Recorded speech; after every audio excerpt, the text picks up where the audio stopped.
தனலட்சுமி. நான் தூத்துக்குடியிலேருந்து துளசி அறக்கட்டளை அப்படிங்கிற ஒரு நிறுவனத்தை நான் 2009 நடத்திட்டு வரேன். இப்போ பார்த்தீங்கன்னா தூத்துக்குடியில் 2018 நடந்த பல வதந்திகளால் ஸ்டெர்லைட் ஆலை மூடப்பட்டுள்ளது. இதனால் பல்லாயிரக்கணக்கான மக்கள் வேலை இழந்து இருக்கும். இப்போ கிட்டத்தட்ட பார்த்தீங்கன்னா இந்த 5-6 வருஷத்தில் பார்த்தீங்கன்னா தூத்துக்குடி மக்களுக்கு வேலைவாய்ப்பு கம்மியாக இருக்குது. எப்படின்னு கேட்டிங்கன்னா கார் பார்க்கிங் வந்திருக்கு, கார் கம்பெனி வந்திருக்கு, ஐடி கம்பெனி வந்திருக்குன்னு எல்லா கம்பெனி தான் வந்திருக்கு. ஆனால் தூத்துக்குடி மக்களுக்கு யாருக்கு வேலை கிடச்சிருக்கு? நாங்கள்லாம் அதில் வேலை பார்த்து பாதிக்கப்பட்டு கிராம மக்கள் எல்லாருமே இப்போ வீட்டில் கிட்டத்தட்ட 5 வருஷமாக பசியிலையும் பட்டினியில தான் இருக்கோம். எங்களை ஒரு எந்த ஒரு அரசாங்கமாக யாருமே வேலையை இழந்திருக்கீங்களாம்மா, வேலையை வேலை இல்லாமல் என்ன பண்ணுறீங்கன்னு யாரும் இது வரைக்கும் எதுவும் கேட்டதில்லை. ஆனால் நாங்கள் சில கோரிக்கையில் வைக்கிறோம், இந்த அரசாங்கம் அதை ஏற்றுக்கொள்ள மாட்டேங்குது. ஏன்னு கேட்டிங்கன்னா இப்போ எங்கள் பிள்ளைங்க எல்லாருமே பார்த்திங்கன்னா வேலை இல்லாமல் படிச்சுட்டு வெவ்வேறு ஊர்களுக்கு வெவ்வேறு மாநிலங்களுக்கு அனுப்ப வேண்டியதாக இருக்குது. பொட்டை பிள்ளைகளுக்கு இப்போ சேஃப்டியே கிடையாது. நாங்கள் பொம்பளை பிள்ளைங்களை எப்படி வேறு ஊருக்கு வேலைக்கு அனுப்ப முடியும்? தூத்துக்குடியில் நம்ம ஸ்டெர்லைட் மாதிரி பெரிய பெரிய நிறுவனங்கள் இருந்துச்சுன்னா நாங்கள் அந்த பிள்ளைகளுக்கு அங்கேயே வேலை வாங்கி கொடுப்போம், வேலை பார்க்கும், நல்லா இருக்கும். இப்போ பார்த்தீங்கன்னா இப்போ எங்கள் ஊரை சுற்றி எங்கள் பக்கத்தில் உள்ளவங்க எல்லாம் உப்பளத்தில் வேலை பார்க்குறவங்க அவங்க பிள்ளைங்களெல்லாம் கஷ்டப்பட்டு படிக்க வச்சாங்க. ஆனால் வேலை இல்லாமல் கஞ்சாக்கு அடிக்ட் ஆகி அந்த பையன்கள் எல்லாருமே இப்போ பார்த்தீங்கன்னா ஒவ்வொரு தாய்மார் ரத்த கண்ணீர் வடிக்காங்க. போதைக்கும் கஞ்சாக்கு அடிமையாகி எதுக்கெல்லாம் காரணம் என்னன்னு கேட்டிங்கன்னா வேலை வாய்ப்பு இல்லாமல் இருக்கிறதா. அதனாண்டி எங்களுக்கு ஸ்டெர்லைட் ஆலையில் கிட்டத்தட்ட 5000 to 10,000 பேர் வேலை பார்த்தாங்க. இப்போ பார்த்தீங்கன்னா அந்த கம்பெனியை மூடினாண்டி அதில் சுற்றி உள்ள கிராம மக்கள்லேருந்து எல்லாருமே பாதிக்கப்பட்டிருக்கோம். எங்களை ஏன்னு கேட்குறதுக்கு ஆளே கிடையாது, நாதி கிடையாது, அந்த மாதிரி தான் இருக்கும். ஆனால் நீங்கள் இதுவும் மேலே மேலே நீடிச்சுட்டே இருந்துச்சுன்னு சொன்னால் நாங்கள் பல கட்ட நடவடிக்கைகள் போராட்டங்கள் மூலியமாக நாங்கள் எங்கள் கருத்துக்களை எடுத்து வைப்போம். எங்களை ஒரு மனுஷங்களாவே மதிக்க மாட்டேங்களா? எதுக்கு நாங்கள் சொல்லிக்கிட்டு தான் இருக்கோம். இப்போ 13 உயிர் போனது அது எங்கள் சகோதர சகோதரிகள் தான், இல்லைன்னு நான் சொல்லலை. ஆனால் அவங்க இறந்துட்டாங்க. ஆனால் நாங்கள் உயிரோடு இருந்து இறந்துக்கிட்டு இருக்கோம். ஒவ்வொரு நாளும் வேலை இல்லாமல், வெட்டி இல்லாமல், என் பிள்ளைங்களுக்கு வேலை இல்லாமல், சோத்து கூட இல்லாத நிலைமைக்கு ஒவ்வொரு கிராமத்துலையும் போய் பாருங்கள். பல வீடுகள் வாடகை கூட்டிருந்தாங்க, பல லாரிகள், டிராக்டர் எல்லாம் போச்சு. இப்போ கிராமமே வெறிச்சோடு இருக்குது. தெற்கு வீரபாண்டியபுரம் எல்லாம் போய் பார்த்தீங்கன்னா அவ்வளோ பேருக்கும் வேலை இல்லாமல் பசங்க எல்லாமே வேறு போதைக்கு அடிமையாகி இப்படி இருக்காங்க. அதனால இந்த அரசாங்கம் எங்களை உற்று நோக்கி எங்கள் கோரிக்கையும் ஏற்று நீங்கள் எங்களுக்கு ஏதாவது தக்க நடவடிக்கை எடுத்து ஸ்டெர்லைட் ஆலை திறக்கணும், திறந்து பல்லாயிரக்கணக்கான மக்கள் வேலைவாய்ப்பு பெறணும் அப்படின்னு சொல்லி உங்களை நாங்கள் வேண்டி கையெடுத்து கேட்டுக்கொள்கிறேன். அரசாங்கத்தில் ஸ்டாலின் ஐயா எங்கள் கோரிக்கையை ஏற்கணும். அப்படி இல்லைன்னு சொன்னான்னா நாங்கள் பல நடவடிக்கைகள், அதாவது எப்படி சொன்னால் போராட்டம், உண்ணாவிரதம், இந்த மாதிரிலாம் பல நடவடிக்கைகள் நாங்கள் முன்னிறுத்தி வைப்போம்னு சொல்லி நான் அந்த பேட்டியில் சொல்லிக்கிறேன். நன்றி ஐயா. வணக்கம். நான் தூத்துக்குடி மாவட்டம் பண்டாரம்பட்டி கிராமத்து சார்பாக வந்திருக்கிறேன், கிராமத்துலேருந்து வந்திருக்கிறேன். என்னோடய கிராமம் ஸ்டெர்லைட் வேதாந்தா நிறுவனத்தோட ஸ்டெர்லைட் ஆலை காப்பர் ஆலைக்கு மிக அருகில் பக்கத்தில் ஒரு 2 கிலோமீட்டர் தான் என்னோடய கிராமம். என்னோடய கிராமத்தில் கிட்டத்தட்ட ஒரு 2500 குடும்பங்கள் வசித்துக்கிட்டு இருக்காங்க. ஸ்டெர்லைட் ஆலை ஓடும் போது என்னோடய கிராமத்தில் 1500 குடும்பத்தில் உள்ள குடும்ப தலைவர்கள் இந்த காப்பர் பிளான்ட்டில் தான் வேலை பார்த்தாங்க. கம்பெனி ஆளாக இல்லைனாலும் அதில் உள்ள எல்லா கான்ட்ராக்ட்லையுமே எங்கள் ஊருக்காரங்க அவ்வளோ பேருமே எல்லா கான்ட்ராக்ட்லேயுமே இருந்தாங்க. கான்ட்ராக்டில் வேலை பார்த்தாங்க. அது நல்ல வருமானம் வந்துச்சு, குடும்ப பிள்ளைங்களை படிக்க வச்சாங்க, நல்ல வருமானம் வந்துச்சு, நல்லா இருந்துச்சு.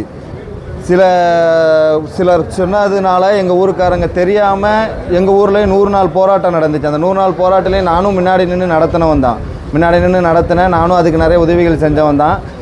ஆனால் போராட்டத்தை இப்போ முன்னாடி நின்று நடத்தினவங்கெல்லாம் இப்போ ஊருக்காரங்களை யாருமே கண்டுக்கிடலை. அதுக்கு பிறகு எங்களுக்கு தெரிஞ்சு நாங்கள் திரும்பி ஸ்டெர்லைட் ஆலையை பற்றி எங்களுக்கு தெரிஞ்சு சரி இதெல்லாம் தவறுன்னு தெரிஞ்சு நாங்கள் திரும்பி ஸ்டெர்லைட் ஆலை அவங்ககிட்ட பேசி நிறைய நன்மைகள் நாங்கள் பெற்று கொடுத்துக்கிட்டு இருந்தோம். மூடின பிறகுமே ஒரு 3 வருஷமாக எங்களுக்கு நிறைய உதவிகள் செஞ்சாங்க. நாங்கள் திரும்பி போய் கேட்டோம், ஊர் மக்கள் சார்பாக கேட்டோம். நாங்கள் இப்படி அறியாமல் நாங்கள் நிறைய பேர் செஞ்சுட்டாங்க. ஆனால் எங்கள் ஊர் மக்கள்லாம் 2வது நாங்கள் வாங்கி கொடுத்த எல்லா சலுகையுமே வாங்கினாங்க. நம்ம தெரியாமல் பண்ணிட்டோம் அப்படின்னு நினச்சி வாங்கினாங்க. இப்போ ஆலை இன்னும் எங்களுக்கு ஒரு 3 வருஷமாக எல்லா திருமண உதவி, ஒரு சுஷ்டினா அதுக்கு உதவி, எல்லா உதவியுமே திரும்ப எங்கள் செஞ்சாங்க. எங்கள் இளைஞர்களுக்கு நல்ல போர்ட்ஸில் உள்ள இளைஞர்களுக்கு நிறைய விளையாட்டு போட்டிகள் நடத்தினாங்க. எங்களுக்கு ஒரு ஜிம்மு வச்சு கொடுத்துருக்குறாங்க. நாங்கள் தான் முயற்சி பண்ணி ஜிம்மு வாங்கி கொடுத்தோம். நிறைய உதவிகள் பண்ணிக்கிட்டு தான் இருந்தாங்க. இங்கே ஓடும்போது எங்கள் கிராமம் நல்லா செழிப்பாக இருந்துச்சு, நிறைய வேலை பார்த்தாங்க. இப்போ 1500 குடும்பத்தில் உள்ளவங்களும் வேலை இல்லாமல் அவ்வளோ பேரும் கொத்த வேலைக்கு தான் போய்கிட்டு இருக்காங்க. இந்த வெயிலுக்குள்ளே கொத்த வேலைக்கு போகிறாங்க. எங்கள் கிராம இளைஞர்கள் கிட்டத்தட்ட ஒரு 200 இளைஞர்கள் படித்த இளைஞர்களே இருக்காங்க. எல்லாமே டிகிரி, இன்ஜினியரிங், டிப்ளமோ எல்லாம் முடித்த இளைஞர்கள் இருக்காங்க.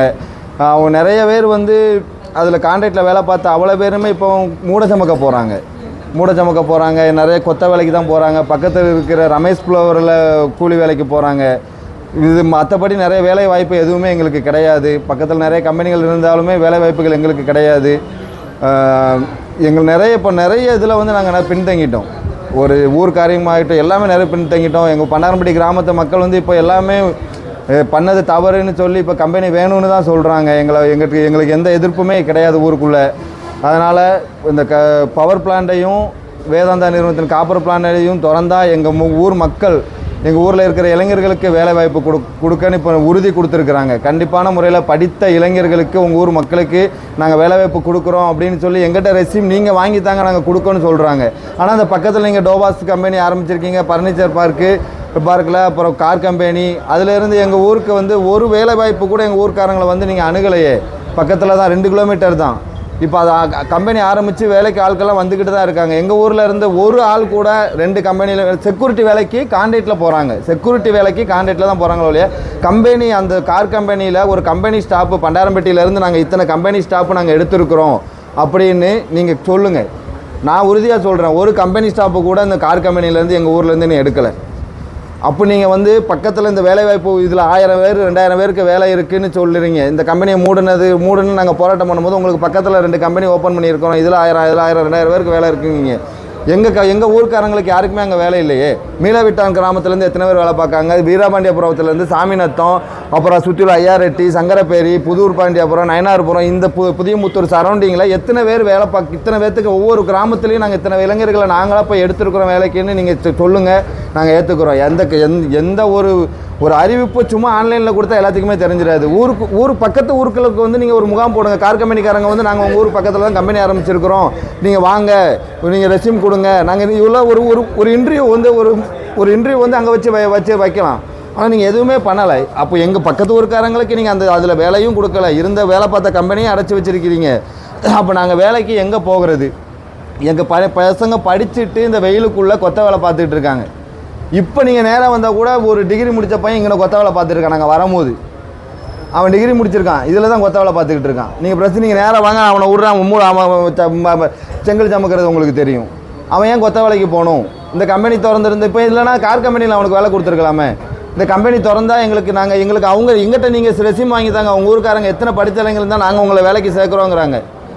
நீங்கள் எங்களுக்கு எப்படியாச்சும் இந்த முதலமைச்சர் ஸ்டாலின் அவர்கள் இந்த எங்களோட கோரிக்கையை ஏற்று நாங்களும் திங்கக்கிழமை சில கலெக்டர்கிட்ட மனு கொடுக்க போகிறோம். ஆனால் எங்கள் ஸ்டெர்லைட் ஆலையா அப்படின்னு பார்த்தாலே எங்களை வந்து நீங்கள் போங்க, வெளியே போங்க, கொஞ்ச நேரம் கழிச்சு வாங்க அப்படின்னு எங்களை அங்கே மனு கொடுக்க கூட விட மாட்டேங்காங்க. நாங்கள் ஒளிஞ்சு தான் மனு கொடுக்க வேண்டியதாக இருக்குது. அப்போ நாங்கள் எங்கள் கோரிக்கையை எப்படி வைக்கிறது? நீங்கள் வந்து இது ஏதாவது ஒரு முடிவெடுத்து எங்களுக்கு இந்த 2 ஆலையையும் நீங்கள் திறக்கிறதுக்கு ஒரு வழி பண்ணணும். அப்படி இல்லைன்னா எங்கள் கிராமத்தில் நாங்கள் அமைதியான முறையில் போராட்டம் நடத்துவோம். அமைதியான முறையில் தான், நாங்கள் திரும்பி வன்முறைக்கெலாம் நாங்கள் போகலை. அமைதியான முறையில் நாங்கள் எங்கள் வீட்டில் என் வீட்டு முன்னாடி வச்சு கூட நாங்கள் அமைதியான முறையில் நாங்கள் போராட்டம் நடத்துவோம். எங்கள் போராட்டத்துக்கு ஆதரவு கொடுக்க எங்கள் கிராம மக்கள் எங்களுக்கு ஆலை வேணும்னு தான் சொல்கிறாங்க. எங்கள் கிராம மக்கள் ஆலை வேண்டாம்லாம் சொல்லலை, கிராம மக்கள் ஆலை வேணும்னு தான் சொல்கிறாங்க. எங்களுக்கு எப்படியாச்சும் ஸ்டாலின் அவர்கள், முதலமைச்சர் அவர்கள் எங்களுக்கு எங்கள் கோரிக்கையை ஏற்றுக்கொண்டு எங்களுக்கு எப்படியாச்சும் இந்த கம்பெனியை திறக்கிறதுக்கு வழிவகை செய்யணும். எங்கள் கிராம இளைஞர்களுக்கு திரும்பியும் வேலைவாய்ப்பு வேணும். எங்கள் கிராமத்தில் இந்த படிக்காத எங்கள் கிராமத்து குடும்ப தலைவர்கள்லாம் அங்கே அந்த கான்ட்ராக்டில் மாதம் 15,000 20,000 சம்பளத்துக்கு வேலைக்கு போய்கிட்டு இருந்தாங்க. இப்போ அவங்க ஃபுல்லாக கொத்த வேலைக்கு போய்கிட்டு இருக்காங்க.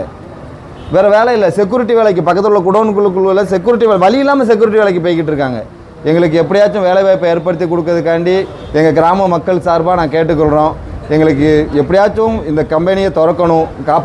வேதாந்தா நிறுவனத்தோட ஸ்டெர்லைட் காப்பர் பிளான்ட்டையும் பவர் பிளான்ட்டையும் திறந்தீங்கன்னா எங்கள் இளைஞர்களுக்கு கண்டிப்பான முறையில் நான் 200 இளைஞர்களுக்கு நான் பேசி வேலை வாங்கி கொடுக்குறேன். எங்கிட்ட அவங்க உறுதி கொடுக்குறாங்க, உங்களுக்கு நாங்கள் வேலை வாங்கி உங்கள் ஊருக்காரங்களுக்கு நாங்கள் கண்டிப்பாக படித்த இளைஞர்களுக்கு வேலை கொடுக்குறோம் அப்படின்னு உறுதி கொடுக்குறாங்க. நீங்கள் எங்களுக்கு எப்படியாச்சும் அந்த கம்பெனியை திறக்கிறதுக்கு வழிவகை பண்ணிங்கன்னா எங்கள் ஊரில் இருக்கிற ஒரு 200 படித்த இளைஞர்கள், அது படிக்காதவங்களுக்கு கூட அதில் ஒரு கான்ட்ராக்டில் ஒரு வேலை வாங்கி கொடுத்து எங்கள் ஊர் இளைஞர்களும் எங்கள் ஊர் ஆட்களையும் எங்கள் ஊர் மக்களையும் ஒரு செழிப்பானது கொண்டு வந்துடுவோம். எங்களுக்கு எப்படியாச்சும் அந்த கம்பெனியை திறக்கணும், இதுதான் எங்களோட கோரிக்கை. நீங்கள் திறக்கிறதுக்கு நீங்கள் வழிவகை பண்ணலைன்னா அமைதியான முறையில் நாங்கள் எங்கள் ஊரில் அமைதியான முறையில் நாங்கள் பல போராட்டங்கள் நடத்துவோம். அமைதியான முறையில் தான் பல போராட்டங்கள் நடத்துவோம். நீங்கள் எங்களுக்கு இது ஒரு முடிவு பண்ணி கொடுக்கல அப்படின்னா அடுத்த கட்ட நடவடிக்கை நாங்கள் எல்லா ஊர் பக்கங்களையும் சேர்ந்து ஒரு போராட்டம் நடத்துவோம். இது என்னோடய பெயர் வந்து மரிய செல்வகுமார், ஊர் வந்து பண்டாரம்பட்டி.